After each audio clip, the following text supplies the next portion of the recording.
তার যেখানে প্রশ্ন সেখানে আমার গান। আমার বেলায় তেরি নিশান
আপনারা জ্ঞানী মহাজন, আপনারা এখানে যারা আছেন আমি মনে করি এখানে সবাই জ্ঞানী। তাই গানেরটা লক্ষ্য করলে জবাব পেয়ে যাবেন। গানের মধ্যে বলেছে বেলায়েতে ইনসান, ইনসান কি মানুষ, যেটা সাধনা করে কামলিয়াত প্রাপ্ত হয়। বেলায়েতে ইনসান জানার মতো করে ঘরে যান, জানা পীরের কাছে যান গা মহব্বতের বাজারে, আপন ঘরে বৈশা যদি পাইতে চাও আল্লাহ, একজন মুর্শিদের তোয়াজ জানিতে হবে, নিগুম ঘরে বসতে হবে, এলেম জিকির সালাত জাকাত তোমাকে শিখাইয়া দিবে। কাল ভইলে চৈতন্য, মানুষ হবে না তুমি সামান্য, জনম ধন্য হয়ে যাবে ওলি আল্লাহর কাতারে। তাই সেই জনম ধন্য করতে হলে কালকে চৈতন্য করতে হবে সাধনার বলে। যিনি সাধনা করে উচ্চ মোকামে পৌঁছাইতে পেরেছে তার কাল জিন্দা হইয়া গেল। বেলায়েতে ইনসানের ভেদ, এবার আসলো বেলায়েতে কুবরা। বেলায়েতে কুবরা কায়েম করছে যারা মজবুত থাকিয়া নিজের ঈমান। তারপরে কাল ভয় চৈতন্য, মানুষ নয় সে সামান্য, জনম ধন্য করছে গিয়া ওলি আল্লাহর কাতারে। কুবরা মানে বড়, বেলায়েত অধিকারী। আসলো কি এবার 3 নাম্বার, ও মনরে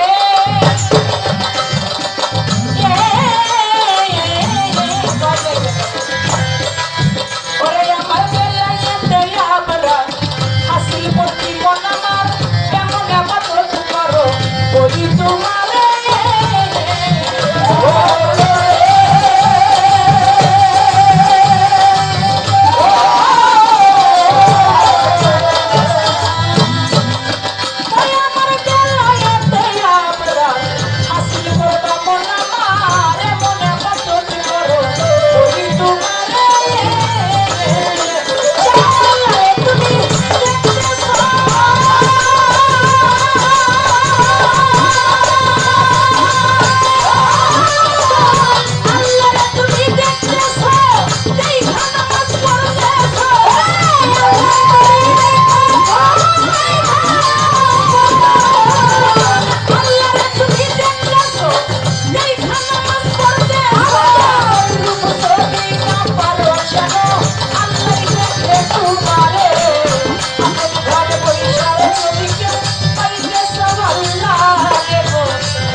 এমন আবাদত করো বলি তোমারে, যেমন আল্লাহরে তুমি দেখতেছো, দেখা নামাজ পড়তেছো, ওইরূপ যদি না পারো যেন আল্লাহ দেখে তোমারে। দেখেন 12টা নাম বেলায়েতের, উনি বলেছেন 12টা স্টেশন আছে বেলায়েতের মধ্যে, যেমন হুজদরদম, নেগাবার কদম, খিলাফার আঞ্জুমান, মুয়া আইনা, মুআমেলাত, ইশকে কামত, ফানাফিল্লা ওয়াকাবিল্লা, ফানাফির রসুল। এমনি ভাবে 12টা স্টেশন আসছে, কিন্তু বেলায়েতেরই 12টা নাম, তার মধ্যে 3টা নামের কথা গানের মধ্যে আমার হয়ে গেছে। বেলায়েতে কুবরা, বেলায়েতে ইনসান, বেলায়েতে কুবরা, বেলায়েতে বাশারা, বেলায়েতে মালামাত, রিয়াতে রিয়াজা এবং উলহিয়াত, রেসালাত, মাওলাইয়াত, আহাদিয়াত, নূর। আহাদিয়াত নূর অর্থাৎ রূপ, হাউন অর্থাৎ হাউন এলেম অর্থাৎ জ্ঞান, আহুদাত সুহুত অর্থ ইচ্ছা। সেই ইচ্ছা শক্তি তোমার ভিতরে উদয় করতে হবে যদি মাওলাকে পাইতে চাও। তাওহীদ করতে হবে একাত্মবাদের উপর, একাত্মবাদ আমার মাওলার উপর তাওহীদ করতে হবে। তাওহীদ করে মাওলাকে চিনা জানা যখন হয়ে যাবে, তখন তুমি বেলায়েতে কুবরার মধ্যে হাসিল হয়ে। এই হলো বেলায়েতের 12টা নাম। তার ভাব ব্যাখ্যা আমি যতটুকু বলার আমি গানের মধ্যে বললাম। তবে এই আবরারের মধ্যে যারা, বেলায়েতে আবরারের মধ্যে যারা, তারা যদি আল্লাহকে নাও দেখে, আল্লাহ ঠিক তাদেরকে দেখে। যেমন শামস তাবরেজ, মাওলানাদের মধ্যে শ্রেষ্ঠ একজন মাওলানা ছিলেন, যিনি ছিলেন মাওলানা রুমি। ওই মাওলানা রুমি অনেক ভুরি ভুরি কিতাব তিনি লিখেছেন, কিতাবের উপরে তিনি অনেক পারদর্শী ছিলেন। তিনি বেশি কিতাবই লিখেছেন মদ হারামের উপরে, মদ হারামের উপরে বেশি কিতাব তিনি লিখেছেন। একদিন শামস তাবরেজের যিনি গুরু মুর্শিদ, তিনি বলতেছেন, শামস তাবরেজ তুমি যাও রোম শহরে। বলে কেন? বলে রোম শহরে একজন মাওলানা আছে, ওরে দিনের পথে আনতে হবে। উনি একজন মাওলানা, মাওলানারে দিনের পথে আনতে হবে। তার মানে মাওলানা হইলেই তার দিন জিন্দা হয় না। বলে উনি একজন মাওলানা, কিন্তু ওনাকে দিনের পথে আনতে হবে। বলে ঠিক আছে। শামস তাবরেজ রওনা করলেন। রওনা করে যেতে যেতে দেখতেছেন একটা বৃদ্ধা লোক, একটা বুড়া লোক, উনি কাঁদতেছে। ওনার একটা নাতি, ওই নাতি মারা গেছে, উনি কাঁদতেছে। আর শামস তাবরেজ ওই পাগল, ওই ফকির, তিনি দেখে বলতেছে যে কি মুরব্বী আপনি কাঁদেন কেন? কয় বাবা জানি না তুমি কে, পাগলের মতোই তো, কি বলবো তোমার কাছে, আমার দুনিয়াতে কেউ নাই, আমার বাবা নাই, আমার মা নাই, আমার আত্মীয় স্বজন কেউ নাই। আল্লাহ একটা পুত্র সন্তান দিয়েছিল, ওই সন্তানটা আমার দেখাশোনা করতো, ওই সন্তানটা আমার আল্লাহ পাক নিয়ে গেছে। এখন ছিল আমার একটা নাতি, আমার যদি অজুর পানি লাগে আমার নাতি আমার আগাই দেয়, আমার যদি খানা পিনা লাগে আমার নাতি আমাকে আগায় দেয়। কিন্তু এই নাতিটাও আল্লাহ নিয়ে গেল, এখন আমাকে দেখার মতো আর কেউ নাই। এটা একটা কথা হইল, আপনারা দেখার মতো কেউ নাই, শুধু আপনার নাতিটাই ছিল বলে। হ্যাঁ। বলে ঠিক আছে, তুমি যে মারা গিয়েছো ছোট বাচ্চা, তুমি আমার হুকুমে, আমি বলছি, আমি শামস তাবরেজ বলছি, তুমি আমার হুকুমে জিন্দা হয়ে যাও। বলা দেরি আছে, ছোট্ট বাচ্চাটা বেঁচে উঠতে আর দেরি নাই, তিনি জিন্দা হয়ে গেছে। যখন তিনি জিন্দা হয়ে গেছে, এর মধ্যে লোকালয়ের মধ্যে সংবাদ পৌঁছে গেছে এমন একটা পাগল শামস তাবরেজ বেলায়েতের কর্ণধার, তিনি একটা মরা বাচ্চাকে বললেন যে তুমি আমার হুকুমে জিন্দা হয়ে যাও, আর মরা বাচ্চাটা জিন্দা হয়ে গেল। এই সংবাদ পৌঁছে গেল কার কাছে? ওই রোম শহরের যিনি বাদশা, বাদশার কাছে এই সংবাদ পৌঁছিয়া গেল। যখন সংবাদ পৌঁছায় গেছে, রোমের যিনি বাদশা, তিনি বলে ওই পাগল ফকিরকে তাড়াতাড়ি ধরে নিয়ে আসো, তার হুকুমে মানুষ জিন্দা হয়, এটা কত বড় শরীয়ত বিরোধী কথাবার্তা, ওকে ধরে নিয়ে আসো আমার দরবারে। গিয়েছে, গিয়া ওই তারে তো হাত পা বাইতে একবারে ধরে নিয়ে গেছে দরবারে। রাজ দরবারে যখন ধরে নিয়ে গেছে, বলে তোমার নাম কি? বাদশা জিজ্ঞেস করো। বলে আমার নাম শামস তাবরেজ। বলে তুমি ওই ছোট বাচ্চাটাকে ধরে নিয়ে গেছে, বলে তুমি নাকি এই বাচ্চাটাকে জিন্দা করছো? হ্যাঁ আমি জিন্দা করছি। বলে কিভাবে জিন্দা করলাম? আপনাদের খারাপ লাগে কারো কাছে? প্রশ্ন করেছে তো, যদি সুন্দরভাবে জবাবটা না দিই তাহলে কিন্তু ভালো লাগবে না। বলে তুমি একে জিন্দা করছো? কয় হ্যাঁ জিন্দা করছি। কয় কেমনে জিন্দা করলা? কয় আমি কইছি আমার হুকুমে তুমি জিন্দা হয়ে যাও। কয় কি? তুমি তো আল্লাহর হুকুমও বলতে পারতা। কয় আল্লাহর হুকুম বলবো কিভাবে? উনার তো আন্দাজই নাই। কয় আন্দাজ নাই মানে? কয় এই বুড়ে বেড়ার নাই কেউ, উনার দেখার মতো কেউ নাই। আল্লাহর যদি আন্দাজ থাকতো, এর নাতি সারা দুনিয়ায় উনার কেউ নাই, উনার এই নাতিটারে কি নিতে পারতো? এই নাতিটারে নিয়ে গেছে, উনার তো আন্দাজ নাই, এই জন্য উনার হুকুমের কথা বলি নাই। আমি বলছি তুমি যদি বাচ্চাটা তুমি আমার হুকুমে জিন্দা হয়ে যাও, আমি যদি আল্লাহর ওলি হই, সঙ্গে সঙ্গে আমার হুকুমে জিন্দা হয়ে গেছে। আর তুমি যে কথা বলছো তোমার হুকুমে জিন্দা হয়েছে, তুমি শরীয়ত বিরোধী কথা বলছো। তুমি জানো এখন তোমার কি হবে? বলে কি হবে? বলে তোমার গায়ের চামড়া শরীয়ত বিচারে গায়ের চামড়া উঠাই দেব আমি। বলে গায়ের চামড়া উঠাইলি তো আপনার শরীয়তের বিচার হয়ে যায় ছোট? বলে হ্যাঁ হয়। আস্তে করে শামস তাবরেজ তার পায়ের মধ্যে হাত দিয়া চামড়াটা টান টান করে টেনে একবারে ফরফর করে সমস্ত চামড়াটা উঠাইয়া ওই চামড়াটা বাদশার দরবারে বাদশার কাছে দিয়ে কয় এই যে আপনার বিচার হয়েছে, এই যে আপনার শরীয়তের চামড়া। ওয়ালাইকুম আসসালাম, বসেন, আপনার আমি চিনছি দয়াল। হ্যাঁ বলে আপনার শরীয়তের বিচার আমার গায়ের থেকে আপনি চামড়া তুলে দিবেন, আমি নিজেই আমার শরীরের চামড়াটা তুলে দিলাম, এই না আপনার বিচার হয়েছে? কয় কেমন পাগল রে, এমন পাগল তো দেখি নাই, নিজের চামড়া নিজে উঠাই দিয়ে দিল। হ্যাঁ আমার বিচার হয়ে গেছে, চলে গেছে। গাছের পাশে বসছে, দু চোখের পানি ছেড়ে দিয়ে কাঁদতেছে। সূর্যের আলো এমন ভাবে শামস তাবরেজের গায়ের মধ্যে এখন বিনতেছে যে গায়ের মধ্যে চামড়া থাকলে চামড়ার উপরে সূর্যের আলো পড়লে গায়ের মধ্যে ততটা লাগে না, যার গায়ের মধ্যে চামড়া না থাকে পুরো আলোটাই তো তার গায়ে আগুনের মতো লাগে।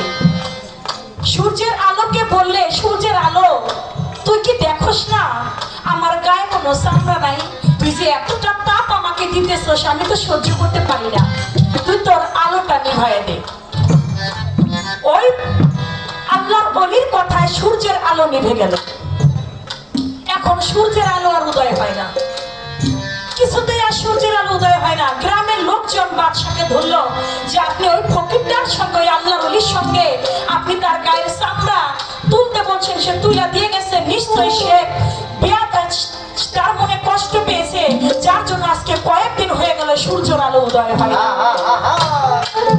আপনি যে করে হোক তার কাছে ক্ষমা চান যেন সূর্যের আলো আমরা দেখতে পাই।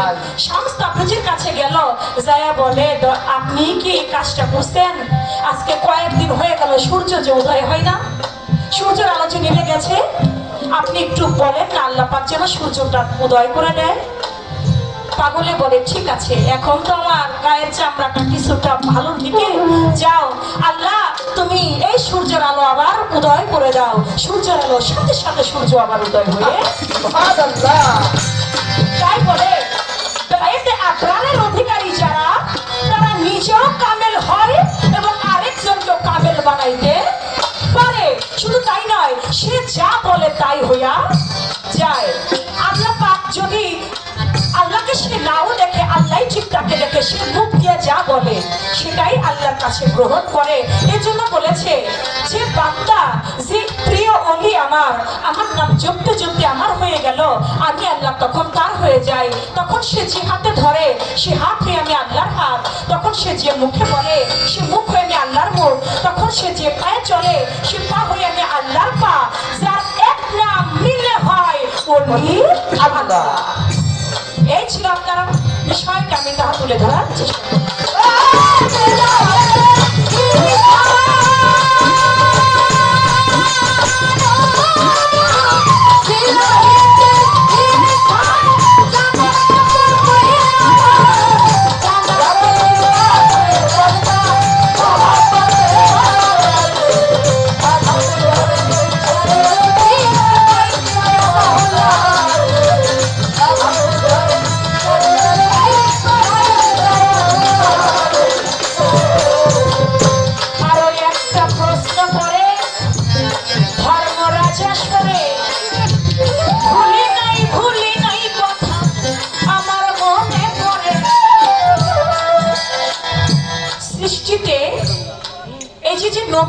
নবুয়তের একটা চিহ্ন আছে, মুহাম্মাদি নকশা নমুনা, মিম হে মিম দাল।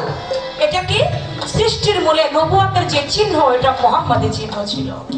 এখন আমার বেলায়েতের চিহ্নটা কি দেখেন, একটা গান আছে, বেলায়েত হয় খুদাই শক্তি সিনার এলেম বলে যারে, জানগা মুর্শিদ ধরে পাবি মুর্শিদের দরবারে। সৃষ্টিতে আহম্মদ ছিল, সেইখানে বেলায়েত ছিল। আহম্মদি নকশা নমুনায় বেলায়েত, আলিফ হে মিম দাল, এই তার নকশা নমুনায় বেলায়েত ছিল। ওই বেলায়েত পেশানি ঘুরতেছিল, পেশানি ঘুরে এলো আব্দুল্লাহর চিহ্ন কুটিরে। মোহাম্মদ মোস্তফা নবী প্রকাশ হলো এই সংসারে, জানগা মুর্শিদ ধরে পাবি মুর্শিদের দরবারে। বেলায়েতের চিহ্নটা কি? আহম্মদি চিহ্ন, আলিফ হে মিম দাল। এই হলো তার নকশা এবং নমুনা। এই বেলায়েত নিয়ে আমার হুজুর পাক তিনি এসেছেন, কোথায় নিয়ে এসেছেন? সিনার মধ্যে। জন্য বেলায়েতের অলিগণ যারা, এর জন্য বলে বেলায়েত হলো সিনার ভেদ, যেটা সিনায় সিনায় আদান প্রদান করা হয়। এই ছিল আপনার বিষয়, আমি এটা তুলে ধরার চেষ্টা করব। আপনি গান গাইলেন, গানের মধ্যে শুনলাম এই পৃথিবীর আগে পয়দা ছিলেন আমার রাসূলুল্লাহ ইয়া মুহাম্মদ হাবিবাল্লাহ। শুনে খোদার আজব কাহিনী, কত অজ্ঞানী হয়ে যায় কেন। নিরাকারে ছিলেন সাইগর 90,000 ইয়ার্স একেলা। এই যে 90,000 বছর আমার আল্লাহ পাক একা ছিল। এটা আপনার গান থেকে শুনলাম। আমার প্রশ্ন না, আপনার গানের পয়েন্ট। আপনি বলবেন এই যে 90,000 আমার আল্লাহ পাক যে একা ছিল, তখন তো কোনো গণনা ছিল না, কোনো বই পুস্তক সৃষ্টির মূলে কোনো গণনা ছিল না, ছিল না। এই যে আল্লাহ যে 90,000 বছর পর্যন্ত একা ছিল, এটা গুণ ছিল কি? এটা কে গুণ ছিল, তার নাম কি? আর আল্লাহ একা ছিল, এটা দেখছিল কি? এটা আপনার গান থেকে আমার একটা পয়েন্ট। এবার আপনার কাছে আমার প্রশ্ন থাকবে, নবুয়ত থেকে আপনি বলবেন মক্কা ঘরে কাবা ঘরে 360টা মূর্তি ছিল। কয়টা মূর্তি? 360টা মূর্তি ছিল। ওই 60টা মূর্তি আমার হুজুর পাক সাল্লাল্লাহু আলাইহি সাল্লাম একটা কাঠ দিয়া পিটাইয়া সমস্ত মূর্তিগুলো থেকে ফেলল। আপনার কাছে আমি জানবো, একবার আবু জাহেল বলে, মুহাম্মদ, থানা প্রশাসন থেকে আমার যে ভাইয়েরা এসেছেন তাদের প্রতি সালাম, আসসালামু আলাইকুম। বলে, মুহাম্মদ, তুমি যে আল্লাহর নবী, আমি তোমাকে নবী বলে মানতে পারি যদি আকাশের মধ্যে চন্দ্রকে তুমি 2 খণ্ড করে দেখাইতে পারো। কি বললো? তুমি যে আল্লাহর নবী মুহাম্মদ, আবু জাহেল কয়, আমি তোমাকে মানতে পারি ওই আকাশের চন্দ্র যদি তুমি 2 খণ্ড করে দেখাইতে পারো। তা আমার আল্লাহর নবী কি করলেন? আস্তে করে হাত দিয়ে ইশারা করলেন, আকাশের চন্দ্রটা জমিনের মধ্যে পড়ে গেল, পাহাড়ের 2 ধাপে চড়ে গেল। আপনি বলবেন, যার হাতের ইশারা করলে চন্দ্র 2 খণ্ড হয়ে যায়, যিনি হাত দিয়ে ইশারা করলে একটা খেজুর গাছ পর্যন্ত উঠে এসে আমার নবীর পায়ে সেজদা করে, যিনি হাত দিয়ে ইশারা করলে আকাশের সূর্য পর্যন্ত নেমে আসে, সেই নবীর কাঠ দিয়া মূর্তি ভাঙার কারণ কি? সে যদি ইশারা করতে এই মূর্তি তুই পড়ে যা, মূর্তি পড়তে বাধ্য, মূর্তি পড়তে বাধ্য, কিন্তু তিনি কাঠ দিয়া পিটায় ভাঙলো কেন? এর হাকিকতটা কি? এর কারণ কি? বিষয়টা কি? এই একটা কথাই আপনার কাছে